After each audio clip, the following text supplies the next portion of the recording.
안녕하세요. 독립서점 만류인력에서 진행하는 리뷰 컨텐츠 영비디오 클럽의 진행자 김민재입니다.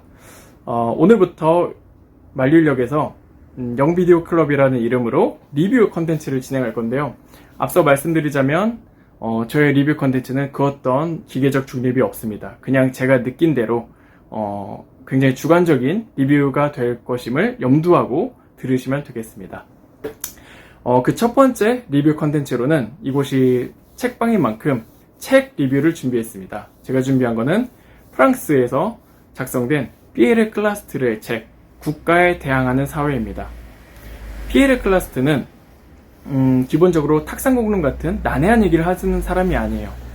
오로지 자기가 겪고 경험하고 연구한 것을 토대로 자기 글을 쓰는 사람이라서 책을 읽는 동안에 난해하거나 어렵지가 않아서 부담없이 읽을 수 있어요. 읽는 내내 술술 읽히고, 그리고 클라스트르의 의견에 100% 내가 동의하지 않더라도 이 사람이 이런 논리를 거쳐서 주장을 하는구나 라는 거는 납득할 수 있어요. 그렇기 때문에 굉장히 매력적인 사람이고, 그리고 책의 내용도 우리가 갖고 있는 선입견을 뒤엎는, 전복시키는 힘이 있기 때문에 그 전복하는 힘 덕분에 내 삶을 더 잘 살 수 있을 것 같은 느낌을 받아요. 제가 그런 느낌을 받았기 때문에 첫 번째 리뷰 컨텐츠로 피에르 클라스트르를 소개해드리고 싶었습니다. 그러면은 책 국가에 대항하는 사회 책 리뷰를 국가, 대항, 사회 이 세 가지 키워드로 진행해 보도록 하겠습니다. 첫 번째, 국가입니다. 여기서 말하는 국가는 당연하게도 한국, 프랑스 같은 개별 국가를 말하는 것이 아니라 개념으로서의 국가를 말하는 것입니다. 피에르 클라스트는 소수의 권력자가 다수의 사람들을 굴복시키고 지배하는 시스템을 국가라고 명명했는데요. 그러면 여기서 우리가 의문을 가질 수 있어요. 어떻게 소수의 사람이 다수를 굴복시킬 수 있을까? 그렇게 해서 어떻게 국가라는 시스템이 만들어질 수 있었을까? 거기에는 강한 폭력이 전제가 되었다는 것이죠. 누군가를 굴복시키고 특히나 소수가 다수를 지배하는 시스템에는 반드시 강한 폭력이 전제로 깔려 있다는 점인데요. 다만 국가는 그거를 겉으로 내세우기 싫어해요. 야만적이니까. 그래서 계속해서 합리화하면서 다수의 시민들을 속입니다. 그게 근데 이전에 고대 초창기 국가 상태에서는 동양, 서양을 제가 섞어서 그냥 말하겠습니다. 초창기에는 본인의 지배자가 출신이 신적이라는 것을 어필합니다. 나는 아래서 깨어났어. 그러니까 너희같이 엄마 뱃속에서 태어난 평범한 인간들은 이 아래에서 태어난 비범한 내가 지배해도 괜찮아. 이런 식의 논리를 펼치는 거죠. 우습게 보이겠지만, 지금 보면 우습게 보이겠지만 아시잖아요. 우리나라에서도 그런 게 먹혔다는 거를. 그리고 좀 중세쯤 되면은 이제 종교가 좀 전문화되기 때문에 유명한 큰 스님이나 유명한 교황 그런 사람들이 내가 신의 목소리를 대리해서 말하노니 이 왕에게는 신이 부여한 신성한 힘이 있다. 이른바 왕권 신수설. 이런 식으로 사람들에게 이 왕이 너희를 굴복시키는 거는 신의 뜻이야 라는 식으로 자신의 폭력적 지배를 합리화합니다. 하지만 이 신의 시대도 갔죠.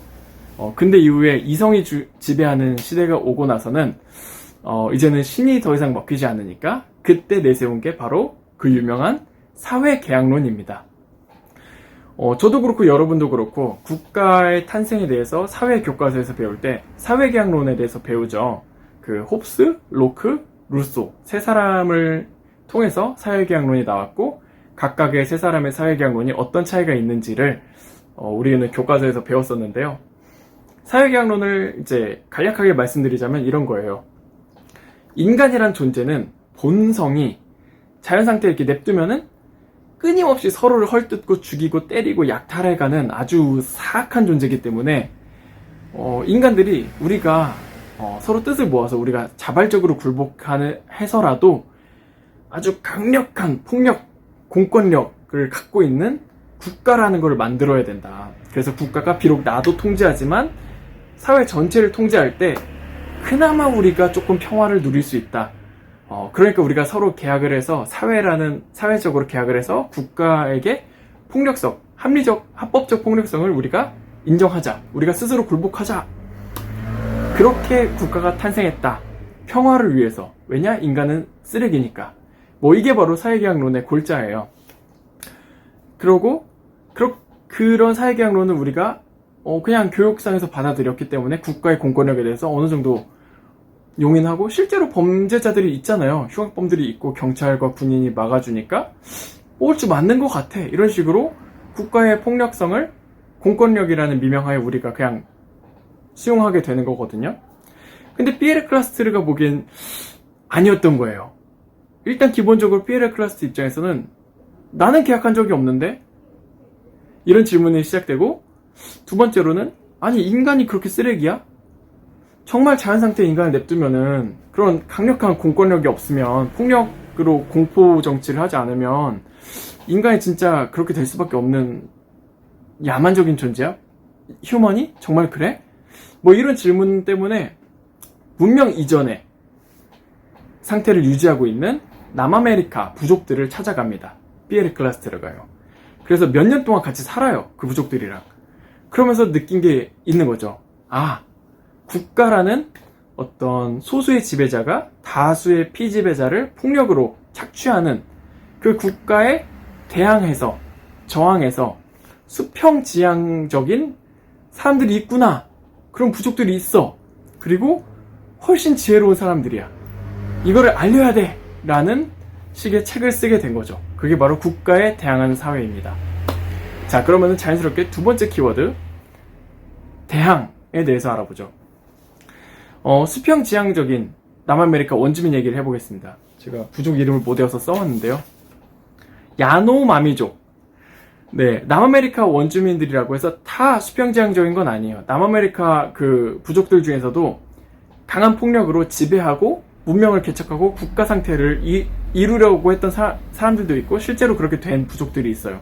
반면에 끊임없이 자신이 권력에 취할 수 있는 거를 경계하면서 계속 나누고, 내 잉여 생산품을 줄인 자에게 나눠주고, 내 권력을 계속 포기하고, 누군가 권력을 쥐려고 하면 경계에서 끌어내리고, 그렇게 열심히 수평지향적이려고 노력했던 부족들이 있습니다. 대표적으로 야노마미족이 있는데요. 이 야노마미족은 하루에 3시간만 일합니다. 3시간이요. 그리고 나머지 시간은 여가 시간을 아주 풍부하게 느끼면서 살아갑니다. 새로운 농기구가 수입이 돼도 쓰지 않습니다. 거부하고요. 최소한의 농경으로, 그리고 최소한의 수렵채집으로만 살아가도 잉여 생산물이 생겨나요. 나눌 수 있고, 나도 배부를 수 있고. 그리고 되게 게으르고 좀 노동을 더 열심히 하면 좋지 않을까 하는 생각이 들지만, 그들 입장에서 봤을 때는 너무 열심히 수렵채집하면 어떻게 되겠어요? 터전이 황폐화 되겠죠.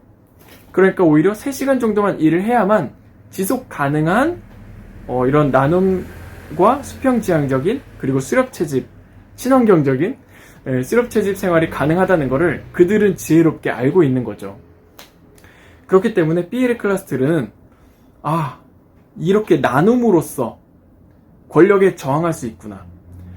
누군가 날 지배하려고 할 때 그 지배자를 맞서는 방법도 대항이지만, 우리 스스로가 탐욕에 쩌들지 않고 내가 있는 걸 조금 나누는 그런 식의 행동 패턴, 그런 마음가짐이야말로 진정한 어떤 권력에 저항하는, 대항하는 태도이구나 라는 지혜를 갖게 된 거죠. 피에르 클라스트르는 거기서 충격을 받습니다. 프랑스 백인으로서, 석학으로서 서구 유럽 중심의 어떤 개념들이 굉장히 선입견에 꽉 차 있었구나. 그리고 훨씬 더 지혜롭고 질적인 행복을 추구하는 방식이 문명 이전 사회, 문명을 거부하는 남아메리카 원주민들 속에서 발견을 하게 되는 거죠. 끝으로 국가에 저항하는 사회, 세 번째 키워드 사회에 대해서 이야기해 보도록 하겠습니다.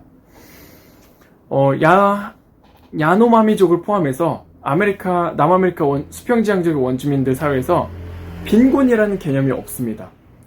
내가 많이 채집을 했으면은 조금 없는 사람, 특히 노인이나 어린이들한테 나눠주는 건 기본이에요. 왜냐? 나도 어렸을 때 누가 나눠줬고, 내가 늙으면 누군가 나에게 나눠줄 것을 알기 때문이죠. 하지만 야노마미족보다 훨씬 더 어떤 부의 재화가 훨씬 더 넘쳐나는 OECD 국가 대한민국에서는 노인 자살 원인 1위가 노인 빈곤입니다. OECD 국가 중에서 노인 자살률도 1위고요.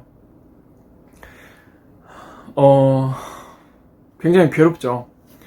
삼성, 현대, LG 같은 거대 세계적 기업이 있고 어마어마한 세수가 거치지만 조금만 복지 예산을 쓰려고 하면은 복지 예산 쓰면은 시민들이 게을러지고 나태해지니까 복지 예산을 쓰면 안 된다. 이런 얼토당토하는 수구적인 정치인들의 발언이 이어지고 그렇기 때문에 복지에 굉장히 박합니다.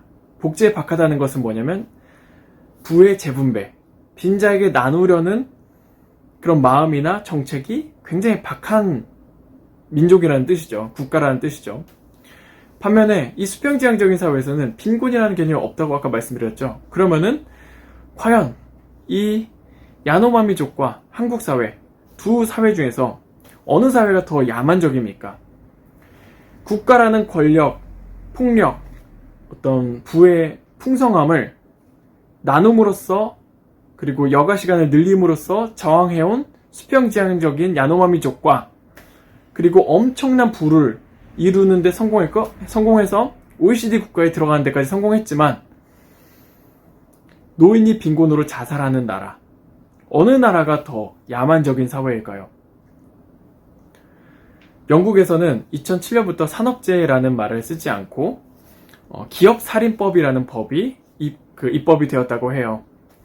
노동자가 일을 하다가 죽는 산업재해, 이 말을 조금 순서를 바꿔보면은 노동자가 일을 하다 죽는 게 아니라 죽을 때까지 일을 하도록 만드는 사회라는 뜻입니다. 야노마미족은 하루 3시간만 일을 해도 먹고 사는데 지장이 없다는 걸 알아요. 그래서 여가 시간을 풍성하게 보내면서 삶의 질을 높입니다. 반면에 한국 사회는 얼마 전에 쿠팡 물류센터에서 미친 듯이 일을 해서 과로사로 사람이 죽었고 그나마도 산업재해를 인정 안 해주려고 쿠팡에서는 골프 라운딩만 돌아도 그 정도는 걷는다 라는 얼토당토하는 얘기로 공분을 샀습니다.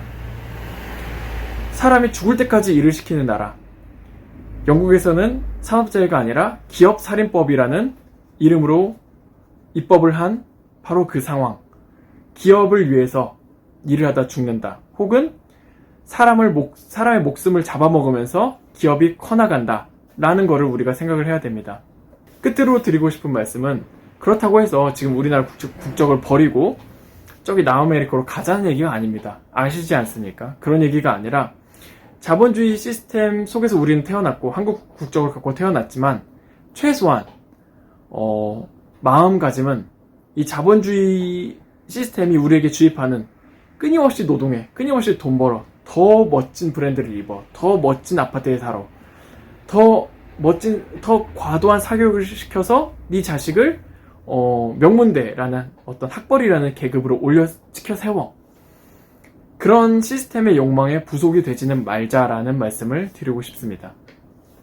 내 생계가 해결이 되고 내가 내 뜻대로 일을 할 수 있다면 더 가지려고 악착같이 노력하는 게 아니라 나누려고, 그리고 이웃을 좀 바라볼 수 있는 마음가짐으로 자본주의 시스템 속에서 살더라도 수평지향적인 마음가짐으로 살아간다면 분명히 우리의 삶의 질은 바뀌고 있다는 것을 느끼게 될 겁니다.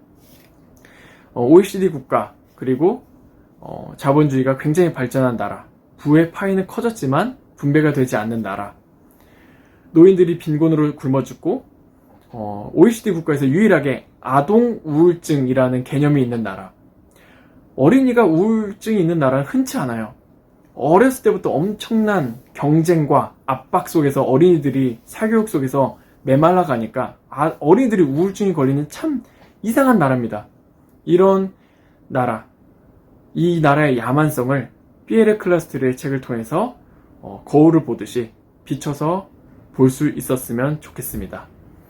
네, 여기까지 책 리뷰를 마치도록 하겠습니다. 저는 영비디오 클럽의 진행자 김민재였습니다. 감사합니다.